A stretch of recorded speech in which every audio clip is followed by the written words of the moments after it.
महाराष्ट्र का परेड धोबी समाज अपनी 7 महत्वपूर्ण मांगों को लेकर 8 दिसंबर से नागपुर शीतकालीन सत्र के दौरान यशवंत स्टेडियम में श्रृंखलाबद्ध धरना देने जा रहा है। समाज अनुसूचित जाति दर्जा समिति रिपोर्ट और आर्थिक महामंडल के गठन की मांग कर रहा है। हिवाळी अधिवेशन नागपुरात सुरू होत असताना पहिल्या दिवसापासून या ठिकाणी महाराष्ट्रातील सकल परेड धोबी समाजाच्या वतीनं एक धरणे आंदोलन आम्ही या ठिकाणी करत आहोत।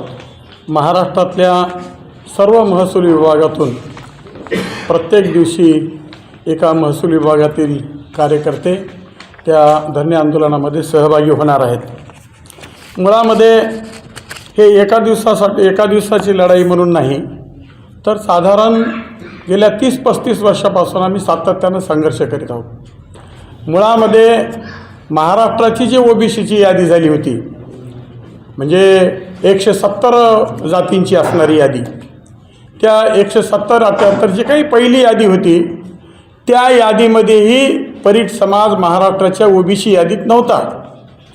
त्याचं कारण असं होतं की देशातल्या 18 राज्यामध्ये ही जात अनुसूचित जातीमध्ये आहे आणि महाराष्ट्रातही CPI बेरारच्या काळामध्ये भंडारा आणि बुलढाणा या 2 जिल्ह्यामध्ये ही जात अनुसूचित जातीच्या यादीमध्ये होती। त्याचा रेकॉर्ड आहे अजूनही। आता कोणत्याही एखाद्या अनुसूचित जातीच्या किंवा जमातीच्या एखाद्या जातीला SC मध्ये किंवा ST मध्ये टाकणे किंवा बाहेर काढणे इतकी सोपी प्रक्रिया नाही आहे। परंतु भंडारा बुलढाणा जिल्ह्यातल्या या सगळ्या या जातीला म्हणजे कसं काय काढलं, म्हणजे भाषिक प्रांतरचना झाली 1 मे 1960ला, परंतु भाषिक प्रांतरचना झाल्याच्या नंतर या ठिकाणी या 2 जातीचा पुन्हा 4-5 वर्षापर्यंत ही जात SC मध्येही नव्हती आणि OBC मध्येही नव्हती। मग ही 1965च्या नंतर ही जात हळूवार जी आहे ती OBC मध्ये टाकण्याचा प्रयत्न झाला आहे। मुळामध्ये की ज्या काही प्रक्रिया त्याच्यानंतर हळूहळू म्हणजे कोणत्या कारणामुळे या जाती याच्यामध्ये टाकल्या आणि कोणत्या कारणामुळे काढल्या याचा कसलाही जे ते सांगोपांग या ठिकाणी जे ते म्हणजे माहिती महाराष्ट्राला दिली नाही। आणि येणाऱ्या प्रत्येक सरकारनं ज्यावेळी त्या राज्यकर्त्याला ज्या जातीची असणारी जे ते म्हणजे मताची आवश्यकता वाटली त्या पद्धतीने त्या जाती त्याच्यामध्ये टाकण्याचं काम त्या वेळेच्या सरकारने केलेलं आहे असं माझं स्पष्ट म्हणणं आहे। आणि आता काल परवाची घटना की मराठा आणि म्हणजे मराठवाडा आणि पश्चिम महाराष्ट्रामध्ये मराठा आणि कुणबी एक नावाखाली जे काही फार मोठ्या प्रमाणामध्ये हे जे काही म्हणजे ओबीसीकरण झालेलं आहे, परिस्थिती अशी आहे की SC साठी पात्र असणारा जो धोबी समाज आहे त्याला एवढ्या मोठ्या गोंधळामध्ये ओबीसीच्या असणाऱ्या त्याच्यामध्ये जिथं मराठा आणि कुणबी अशा पद्धतीने मोठी गर्दी सुरू झाली, मग त्याला काय मिळणार आहे?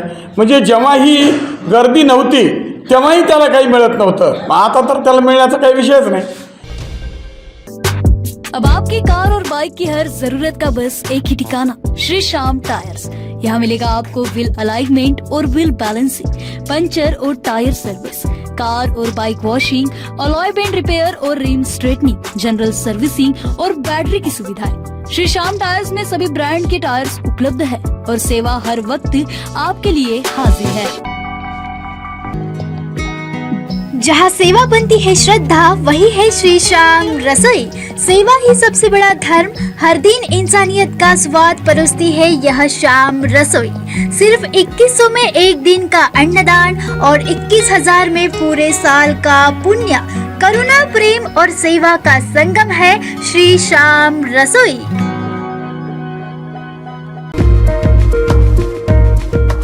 कामठी तहसील के मौजा, पावनगांव, घोरपड़ और रनाडा इलाकों में शानदार लोकेशन पर मिल रहे हैं NIT सैंक्शन प्लॉट्स, वो भी 24 महीनों की आसान किस्तों में। मौका सीमित है, आज ही बुकिंग करें और अपने सपनों की जमीन के हकदार बने।